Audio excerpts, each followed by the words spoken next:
Hey everyone, it's Kong with the 26th issue of the Langrisser Lookout. This is a regular series where I go over some noteworthy game and community news and then follow it up with an update on my own account progress. So let's start with the important stuff, which is of course the news. Ever since I started publishing these on a monthly basis, we've been getting updates on all the new goodies from the Chinese major updates in each episode. But in a bit of a surprise twist, this month is a little bit different. There's actually no new banner this month. This is the first time a major monthly update has come without launching new characters. Don't read too much into it though. It's not because they've run out of content. It's actually because they ran into some scheduling problems and contract problems around the planned new crossover. You probably heard rumors about a Demon Slayer crossover. Well, that didn't happen. It turns out that we're probably 99% going to get Gintama instead. But they need to hold it back a bit to hammer out the details. We actually did get a sneak peek at a leak last week, but I'm not going to speak about it in any detail here because I prefer to use this time to cover confirmed upcoming content. So to tide us over, we do still have some new gear and new skills to discuss, as well as the new SP upgrade for Lana. So first let's chat about the new exclusive gear. The Knight of Mystery gets a new weapon that lets her ignore terrain penalties if she's in mixed forces. It also spikes enemies with a little fixed damage burst before she actively deals damage. This wording means it should work on AoE damage as well, which is pretty sweet. Rosalia also gets a new weapon that reduces her chance of receiving critical hits, and it lets her ignore terrain penalties if she's within range of her sword beacon, which is not really a notable benefit for her. For new 3C skills, Melania's new 3C is a large mass heal that removes 2 debuffs. It also has a passive component that boosts a character's stats by 2% whenever they tank an attack, up to a maximum of 6%. And it lets them heal 20% HP before combat when they have all 3 stacks. It'll probably be pretty good in PvE, where your tank is often tanking a whole bunch of attacks in quick succession, but the passive seems fairly underwhelming for PvP. Lana finally gets her 3C, and while it's not quite the mass gospel some people were jokingly expecting, it does kind of fit the bill. It passively adds a buff every time her talent removes a debuff. As an active skill, it casts Gospel on the target and grants them a mini version of Lana's talent, so they can passively heal and remove debuffs from nearby allies. As a final bonus, it also gives Lana a 1-turn Gospel, so she gets 2 for the price of 1. Get your Jugler plushies ready. Okay, let's talk about Lana then. Lana's new SP class is basically Holy Lana, like when she joins the Legion of Glory, except it doesn't give her Legion of Glory faction. Sad missed opportunity there. Her new talent increases her damage dealt based on how many buffs she has. It also has this weird little hybrid setup feature where if you have melee soldiers, she gets increased AoE range and span, and if you have ranged soldiers, then your entire unit range increases by 1 when you're using single target spells, basically. So this talent kind of prompts you to specialize one way or the other, taking skills and soldiers that will give you the exact function that you want, but it does mean you can't mix and match as easily. Her new soldiers are Redeemers, and those are the holy unit that revive if they aren't debuffed. She gets a new 2-cost skill that essentially teleports her, but anchors her back to the point that she teleported from. This really seems like a PvP skill, kind of an attempt to make her like a Leonhardt-style dive bomb attacker type unit, so she can teleport in, tank a hit, she gets some damage reduction with this skill, and potentially also just get killed and revive with her Redeemers, and then beam back to safety after she picks someone off. She also has a new 1-cost skill that kind of gives her a RNG-based mini clock effect, reducing your cooldown by a random amount. Anyway, I think she'll be fairly interesting.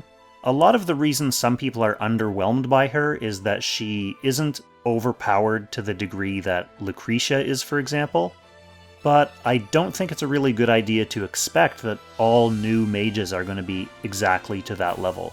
If anything, we should hope that Zilong recognizes that they went a little bit overboard with Lucretia, and then keep other characters kind of in a similar wheelhouse to this SP Lana. She'll just be another option for people, especially people who have maybe missed out on Tiny Jess, or missed out on Kyra, or missed out on Lucretia. This is another option that a lot of people will already have and will be able to build fairly cheaply. Okay, let's talk about PvP then. Apex Arena Season 7 playoffs are well underway by now, and there have been plenty of interesting matches so far. I've been streaming some of them, so the VODs should be available on YouTube and Twitch if you're interested in seeing those. I made a run for Lang rank in the final window of the regular season, but I didn't get into the playoffs. I left that a little bit too late. Tristan did though, and as of the time of this recording, he was in the top 64. That may have changed after yesterday's games though. The Summit der Langrisser season special has actually drawn to a close, with Ichiao taking the crown this time around, so congrats Ichiao. At least one player was actually disqualified for playing with the help of a team, which, as far as I know, is the first time this has happened in the tournament's history. I'm not here to spread drama though, just report the news, so I'm not going to name and shame. One interesting piece of news that's not related to the competition part of that tournament is that Straw is stepping down as the tournament organizer, handing over the reins to Kata, Dango, and Winkleman. I gotta take this chance to say thanks to Straw for all the amazing hard work you put into establishing that excellent community event. And good luck to Kata, Dango, and Winkleman on the next summit. Okay, so that's it for the news, so let's move on to the Kong update for August 1st. The summoning update will actually be really easy this month, because I didn't summon anyone. Actually, I should clarify, I did sync 70 summons into the King of the Red Moon and Sissy White banner, but I didn't get anyone, and I decided to eject and bring that pity along to the Ronin Warriors banner. You saw how that went. But because of an impending vacation, I'm recording this before that summoning session, so I don't know. Basically, this means up to but not including the Ronin Warriors banner, my lifetime SSR rate is precariously perched at 1.77%. For Gates, Bozel won the Gates of Folly community poll last month, and rather than go all out on him, I've been sharding him up slowly alongside the greedy Cherie so she can be ready in time for her SP class in September. She is up to 5-star now, so she's making good progress. I also got Gizaroff up to 6-star with one of my main gate slots, and the schedule is actually crazy this summer as I begin prep for Apex Season 8.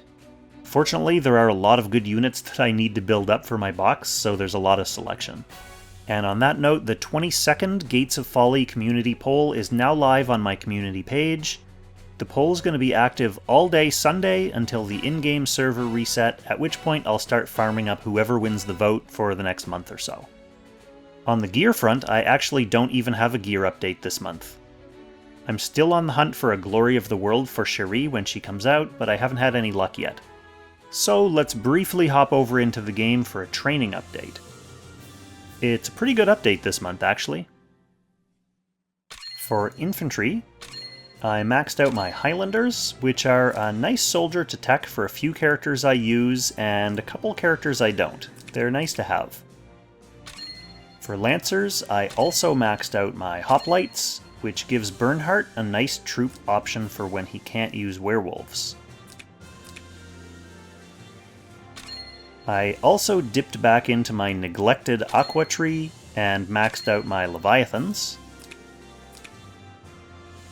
And finally, in the Holy Tree, I finally managed to max my Armor Contamination, which was one of the poll options for my members-only training poll about a month ago.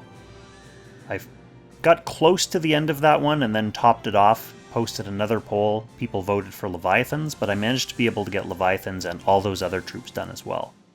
So now that I've made some good progress on troops, I'm actually planning on funneling all my materials into boosting the ultimate nodes up to level 5, and from there I'll pick one at a time to focus up to level 10.